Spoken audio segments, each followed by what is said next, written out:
Now with anxiety, like I said, I don't spend a lot of time trying to distinguish between depression and anxiety because they tend to go hand in hand, and the treatment, like I said, tend to be similar. There are several different types of anxiety. Probably the big distinction we like to make is between generalized anxiety and panic disorder. So generalized anxiety is, in short, you are anxious and worried most of the time.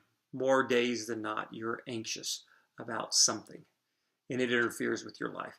Panic disorder, you get a sudden onset of panic, of anxiety, where you have an intense fear and you have some physiologic changes with it, heart racing, shortness of breath, dizziness, and you feel like you're going crazy or you're going to die. These are people who show up in the emergency room and they are feeling like they are having a heart attack or that they can't breathe and they're going to die. So the treatment for anxiety, once again, overlapped with depression. We use the SSRIs, the SNRIs. Wellbutrin doesn't work quite as well for it. And then people who have panic disorder, who get these really bad panic attacks, we will sometimes treat with medications called benzodiazepines. And these are medications that you've heard of: Valium, Xanax, Ativan, Klonopin. And these medications we have to be a little bit careful with because they are a double-edged sword.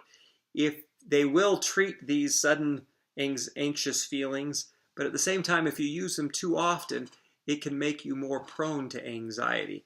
So we have to be careful with them. I really would rather not have my patients taking them more than 2 to 3 times a week. I tell a lot of my patients that get panic attacks, a lot of times just having one of these on hand can be calming because they know, just knowing that they can take it if they need it will get them to the point where they're not going to get themselves as worked up and they don't need to take it all the time. They just need to know that they could take it if they had to. And cognitive behavioral therapy works with anxiety too, helping people recognize what they're getting anxious about and the dysfunctional thinking that goes along with that.